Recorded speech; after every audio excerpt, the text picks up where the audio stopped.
Good morning all of you. अब तक मैंने अपने इस संविधान के लेक्चर में मैं संविधान का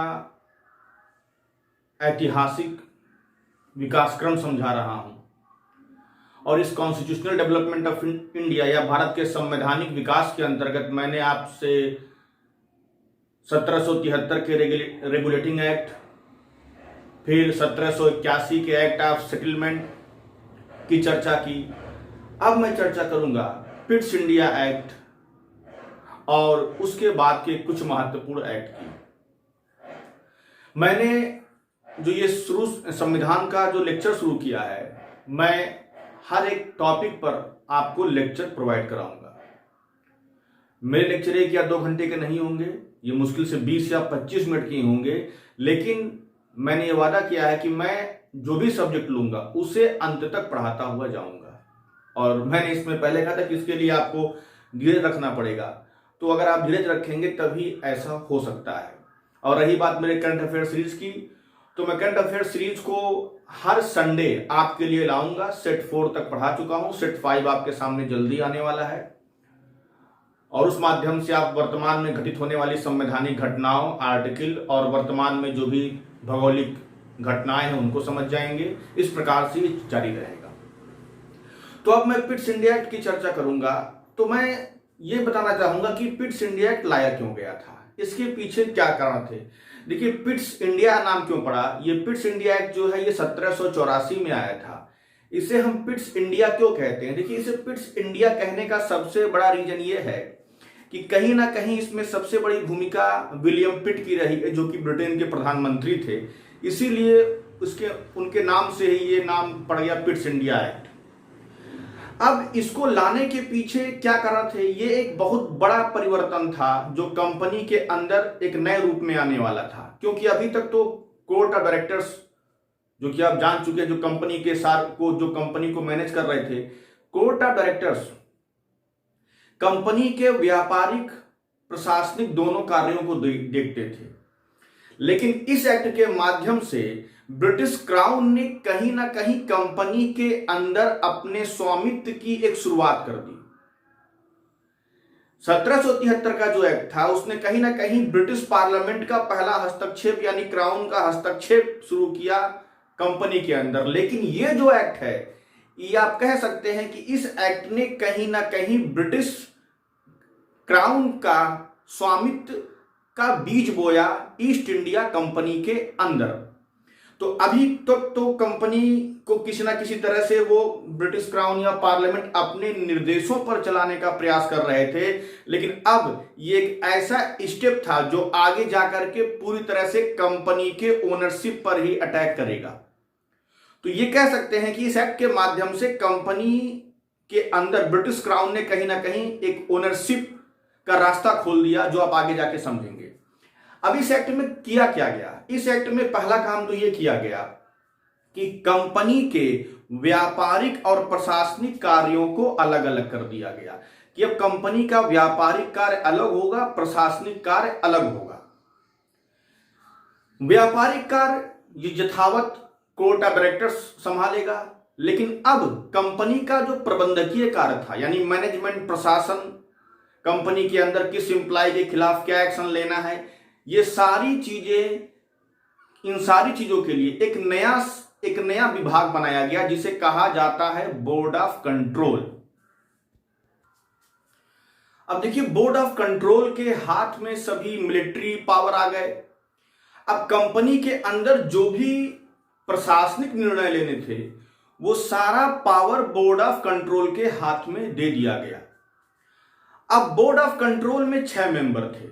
ये 6 मेंबर कंपनी के लोगों द्वारा नहीं नियुक्त किए जाते थे, बल्कि ये 6 मेंबर क्राउन के द्वारा नियुक्त किए जाते थे। तो आप सिंपल रूप से कह सकते हैं या साधारण शब्दों में कि कंपनी के अंदर एक डुअल यानी कि द्वैत सिस्टम शुरू किया गया, यानी प्रशासनिक कार्य अलग कर दिया गया, व्यापारिक कार्य अलग कर दिया गया। प्रशासनिक कार्यों को बोर्ड ऑफ कंट्रोल देखेगा, व्यापारिक कार्यों को वही कोर्ट ऑफ डायरेक्टर्स संभालेगा। और बोर्ड ऑफ कंट्रोल में क्राउन के आदमी थे, यानी कि अब क्राउन ने कंपनी के अंदर अपने आदमियों को भेज दिया इस प्रकार अब कंपनी केवल कोर्ट ऑफ डायरेक्टर्स के अंडर में ही नहीं थी, बल्कि कोर्ट ऑफ डायरेक्टर्स के समानांतर एक अलग संस्था बना दी गई जिसका नाम था बोर्ड ऑफ कंट्रोल। अब ये दोनों मिलकर के कंपनी को चलाएंगे।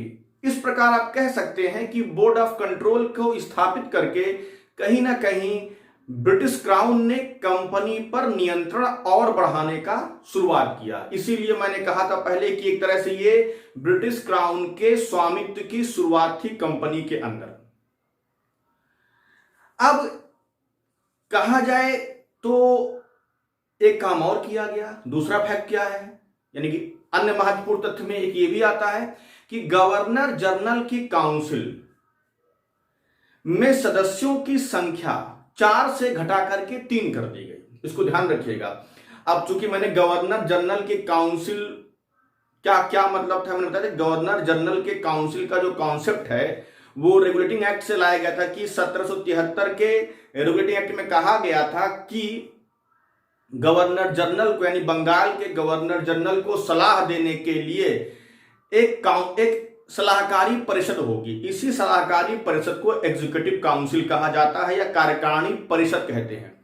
इस कार्यकारिणी परिषद के निर्णय के द्वारा गवर्नर जनरल, इस कार्यकारिणी परिषद के सलाह से गवर्नर जनरल सारे निर्णय लेता था। यानी कि अगर कार्यकारिणी परिषद किसी निर्णय पर सहमत नहीं है तो गवर्नर जनरल उसके द्वारा लिए गए निर्णयों को अनदेखा नहीं कर सकता था। तो आप कह सकते हो किसी न किसी रूप में गवर्नर जनरल इस कार्यकारिणी परिषद से बधाई हुआ था। तो यहां पर गवर्नर जनरल की कार्यकारिणी परिषद के सदस्यों की संख्या को 4 से घटा करके 3 कर दिया गया। और अब किसी भी राजा से संधि करना हो, युद्ध करना हो, ये सारे निर्णय बिना बोर्ड ऑफ कंट्रोल के अनुमति के नहीं लिए जा सकते थे। तो यानी कि अब इस प्रकार कंपनी के अंदर दोहरी व्यवस्था हो गई। व्यापारिक कार्य अलग होगा, प्रशासनिक कार्य अलग होगा। प्रशासनिक कार्य को बोर्ड ऑफ कंट्रोल मैनेज करेगा और बोर्ड ऑफ कंट्रोल में क्राउन के आदमी होंगे। इस प्रकार इस पिट्स इंडिया एक्ट के बारे में हम ये कह सकते हैं कि इस एक्ट के माध्यम से कहीं ना कहीं कंपनी पर क्राउन ने और भी अधिक नियंत्रण को बढ़ाने का प्रयास किया। अब इस एक्ट की ये खास बातें थी। अब हम आगे बढ़ेंगे एक दूसरे एक्ट पर। अब हम बात करेंगे 1786 के अधिनियम की। ये 1786 का अधिनियम भी कहीं ना कहीं ब्रिटिश पार्लियामेंट द्वारा भेजे गए अधिनियमों में एक महत्वपूर्ण भूमिका अदा करता है। अब हम समझेंगे इसमें क्या विशेष बात थी। देखिए 1786 का अधिनियम भी कहीं ना कहीं एक विशेष प्रकार के परिवर्तन को दर्शाता है। हुआ क्या था कि लॉर्ड कॉर्नवालिस ने यह मांग की थी कि गवर्नर जनरल को प्रधान सेनापति की भी शक्तियां दी जाएं। इसके पहले गवर्नर जनरल और प्रधान सेनापति 2 अलग अलग व्यक्ति होते थे, कमांडर इन चीफ। लेकिन अब लॉर्ड कॉर्नवालिस ने यह कहा कि गवर्नर जनरल को प्रधान सेनापति की शक्तियां भी दी जाएं और इसी शर्त पर वो भारत में आने के लिए तैयार हुआ था। तो 1786 का अधिनियम कहीं ना कहीं गवर्नर जनरल को एक विशेष अधिकार प्रदान करने के लिए लाया गया, थोड़ा उसको मजबूत बनाया गया था। अब हुआ क्या कि इस अधिनियम 1786 के अधिनियम के माध्यम से गवर्नर जनरल को पहला काम यह किया गया कि गवर्नर जनरल को यह पावर दिया गया कि वो कार्यकारिणी परिषद द्वारा लिए गए निर्णय को अस्वीकार कर सकता है, जो कि पहले नहीं था। यानी कि अब उसे वीटो पावर दिया गया कि विशेष परिस्थितियों में वो कार्यकारिणी परिषद द्वारा लिए गए निर्णय को अस्वीकार भी कर सकता है। याद ध्यान दीजिएगा 1773 के एक्ट में ऐसा नहीं था। 1773 के एक्ट में अगर कार्यकारिणी परिषद में 4 लोग थे तो उनकी वोटिंग ये डिसाइड करती थी कि किस मामले पर क्या निर्णय लिया जाएगा। लेकिन 1786 तक आते आते गवर्नर जनरल को थोड़ा और मजबूत कर दिया गया। कहा गया कि अब गवर्नर जनरल अपने कार्यकारिणी परिषद के निर्णय को विशेष परिस्थितियों में अस्वीकार कर सकते हैं। तो ये इस एक्ट की एक मुख्य बात थी। और दूसरी बात क्या थी? दूसरी बात यह थी कि गवर्नर जनरल को अब प्रधान सेनापति की शक्तियां भी प्रदान कर दी गई और ये दो, और गवर्नर जनरल और प्रधान सेनापति की शक्तियों के साथ भारत में आने वाला पहला गवर्नर जनरल लॉर्ड कॉर्नवालिस ही माना जाता है। तो इस प्रकार मैंने अब तक आपको 1773, 1781, 1784 और 1786 के एक्ट के बारे में बताया।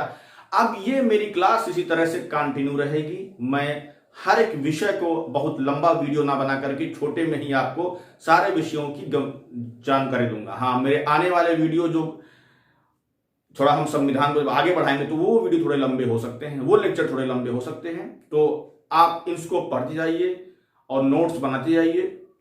और अब हर संडे और सैटरडे को मैं क्वेश्चन आंसर की अपनी सीरीज भी लाऊंगा जो कि करंट अफेयर और जीएस के साथ जुड़ी हुई होगी। अगर मेरा लेक्चर पसंद आया हो तो लाइक करें, सब्सक्राइब करें और स्वस्थ रहें। धन्यवाद।